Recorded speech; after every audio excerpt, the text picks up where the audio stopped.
साथियों नमस्कार। मैं सुनील गोस्वामी एडवोकेट एक बार फिर से आप सभी साथियों का स्वागत करता हूं। आज फिर से एक सवाल और उसका जवाब तलाशने की कोशिश करते हैं। आज हम लोग क्रिमिनल केस, एक जो सुप्रीम कोर्ट तक मामला पहुंचा, जहां पे मतलब ट्रायल कोर्ट ने, सेशन कोर्ट ने भी उस एक व्यक्ति को आजीवन कारावास की सजा सुनाई और उसको हाई कोर्ट ने भी कंफर्म किया। और मामला जब सुप्रीम कोर्ट में पहुंचा तो उस मामले के अंदर जो है इस व्यक्ति को बरी कर दिया गया। मामला क्या था यहाँ पे? मामला ये था, आप लोग ये केस भी देख सकते हैं, क्रिमिनल अपील नंबर 1635 ऑफ 2018 की है, Ratnu Yadav versus state of Chhattisgarh का ये मामला है।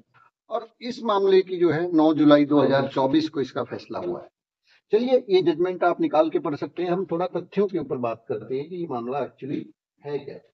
यहाँ पे एक व्यक्ति के ऊपर इल्जाम लगा कि इसने 2 मार्च 2013 को 2 मार्च 2013 को अपनी जो मदर है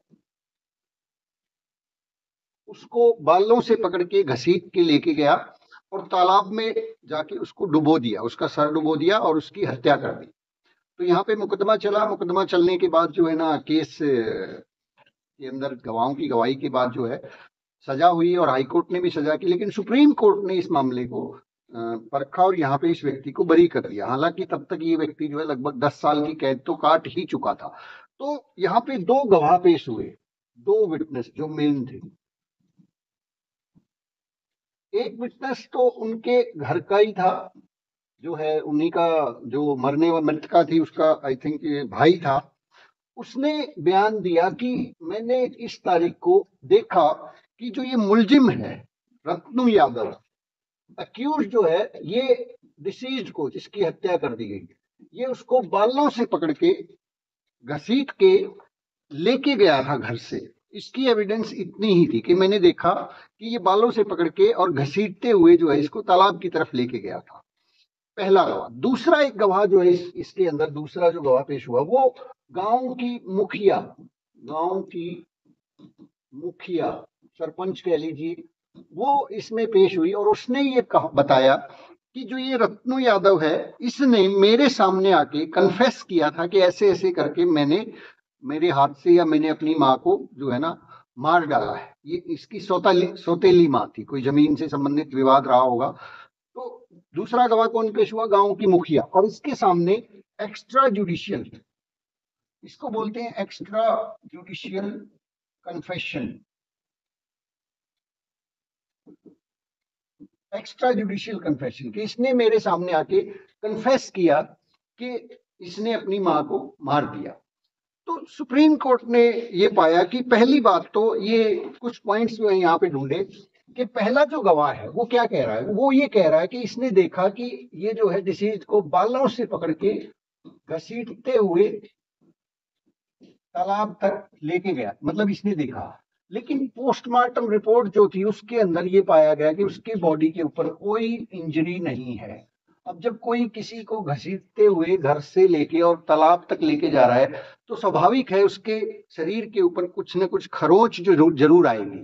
बड़ी इंजरी ना हो लेकिन खरोंच जरूर आएगी। तो पोस्टमार्टम रिपोर्ट में कोई भी इंजरी नहीं है। दूसरी चीज सुप्रीम कोर्ट ने ये कहा कि यहाँ पे अब उसकी जो हत्या है वो डूबने से हुई है, डूबने से। अब डूबने से जब हुई है तो उसकी जो बॉडी है, उसकी बॉडी से साल्टी वाटर जो है रिकवर हुआ, मतलब एफएसएल के अंदर जो है उसकी बॉडी पार्ट्स की जो है लिक्विड की जांच के लिए भेजा गया होगा और उसके अंदर साल्टी वाटर जो है ना बॉडी के अंदर मिला। लेकिन यहाँ पे प्रोसिक्यूशन ने जो पोंड था, जो तालाब था,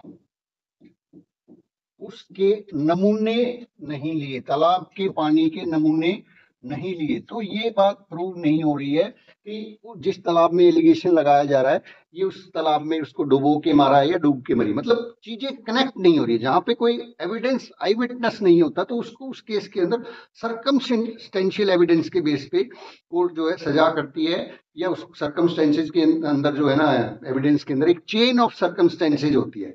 वहां पे कोई भी लिंक जो है मिसिंग नहीं होना चाहिए। अगर लिंक मिसिंग है तो वहां पे बेनिफिट ऑफ डाउट अक्यूज्ड को जाएगा। यहाँ पे लिंक क्या मिसिंग है कि तालाब में पहला लिंक तो तालाब, मतलब पहला लिंक क्या था, हमने बात की थी कि घसीटने से, घसीटना, किसी को घसीट के लेके गए और उसके शरीर पे कोई चोट नहीं है, कोई खरोंच तक नहीं है। दूसरा मिसिंग लिंक यहाँ पे क्या है कि तालाब में डूबने से जो है ना मृत्यु हुई या हत्या हुई। अब तालाब के पानी का नमूना और जो उसके पेट से मिला उस नमूने की जांच मतलब मैचिंग नहीं हुई, क्योंकि तालाब के पानी का नमूना ही नहीं लिया गया। तीसरा जो बहुत इंपॉर्टेंट पॉइंट यहाँ पे है, एक्स्ट्रा जुडिशियल कन्फेशन के बारे में सुप्रीम कोर्ट ने ये कहा कि ये जो एक्स्ट्रा जुडिशियल कन्फेशन है ये किसके यहाँ पे किया गया था, गांव के मुखिया के सामने किया गया था।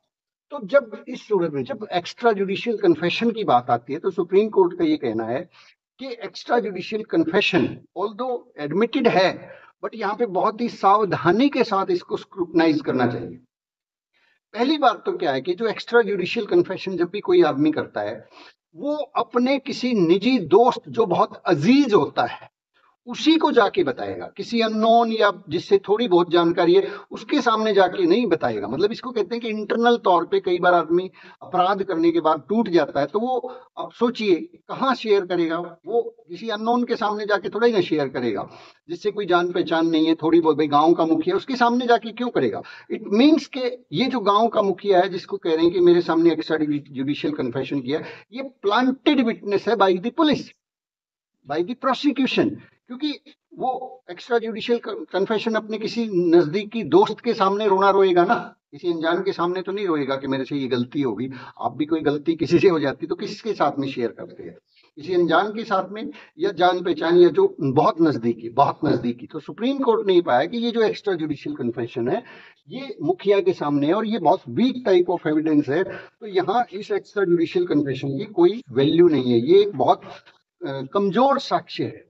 और एक्स्ट्रा जुडिशियल कन्फेशन के ऊपर भी सजा, नेक्स्ट जो पॉइंट सुप्रीम कोर्ट ने दिया वो तब हो सकती है जब इसका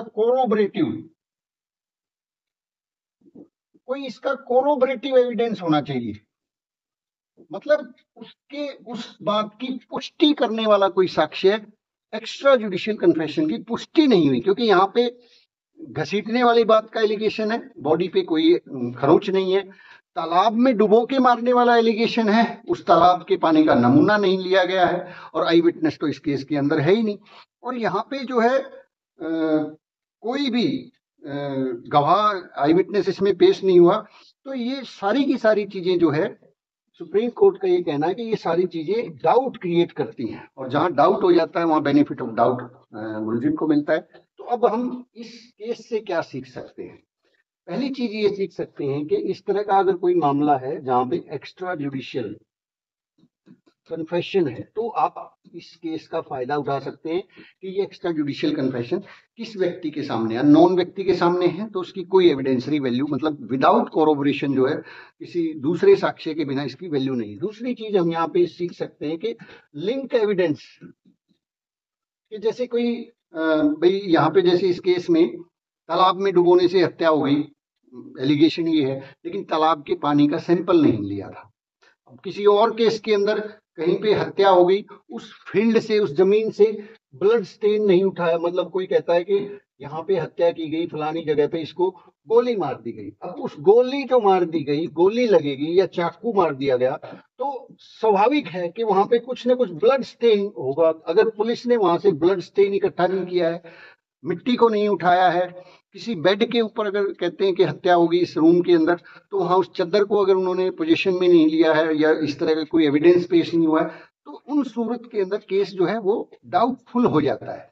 फिर ऑटोप्सी जो मतलब पोस्टमार्टम रिपोर्ट होती है उसके अंदर आप, इसलिए मैं कहता हूं कि कोई भी केस हो उसको एक बार नहीं कई बार पढ़ें, उसके चालान को पूरा कंप्लीटली डीपली थोरोली स्टडी करें। वो कई बार होता है कि नीचे सजा हो जाती है लेकिन अल्टीमेटली जो है उन चीजों का फायदा जो नीचे मतलब वो कहते हैं ना जो क्रॉस एग्जामिनेशन करने वाला एडवोकेट होता है वो उस व्यक्ति की तकदीर लिख रहा होता है, क्योंकि ऊपर जाके तो जो तथ्य कोर्ट के सामने आए हैं उन्हीं के ऊपर आर्ग्यूमेंट होनी है, नया तो कोई एविडेंस मतलब अपील के अंदर आता नहीं है। तो अगर कोई एडिशनल एविडेंस या कोर्ट को लगता है कुछ और चीजें बहुत ज्यादा मिसिंग है तो रिमांड बैक हो सकता है, लेकिन रेयरली ऐसा होता है। आमतौर पे जो एविडेंस कलेक्शन होता है नीचे, जो क्रॉस एग्जामिनेशन होता है वो बहुत महत्वपूर्ण है। तो यहाँ पे बहुत सारी चीजों को एडवोकेट के द्वारा क्रॉस एग्जामिनेशन किया गया होगा, जैसे कि बॉडी की इंजरीज के बारे में डॉक्टर से पूछा गया होगा क्वेश्चन। फिर आईओ से जो है ना ये क्वेश्चन पूछा गया होगा कि जो तालाब है उसके पानी का सैंपल आपने लिया कि नहीं लिया। फिर जो है उस व्यक्ति से क्रॉस एग्जामिनेशन किया गया होगा जिसने कहा कि मैंने देखा वो घसीट के लेके जा रहा था, तो उससे दूरी पूछी गई होगी कि भैया कितनी दूर है, तो वो कम से कम तालाब घर के सामने तो संभवतः होगा नहीं। तो जब इतनी दूर 10, 20, 50, 100 मीटर अगर दूर है, वहां तक कोई घसीट के लेके जा रहा है, तो स्वाभाविक है बॉडी के ऊपर इंजरीज आनी चाहिए। तो ऐसी बहुत सारी चीजें होती हैं जो माइन्यूटली अगर हम चेक करते हैं तो बहुत सारी केसेस के अंदर जो है लोगों को न्याय मिल सकता है। तो आज की बातचीत को यहीं पे समाप्त करते हैं। चैनल को लाइक, सब्सक्राइब और शेयर करना ना भूलें। और बहुत बहुत शुक्रिया। कोई भी आपको मन में प्रश्न आता है तो आप कमेंट बॉक्स में प्रश्न पूछ सकते हैं। Thank you very much.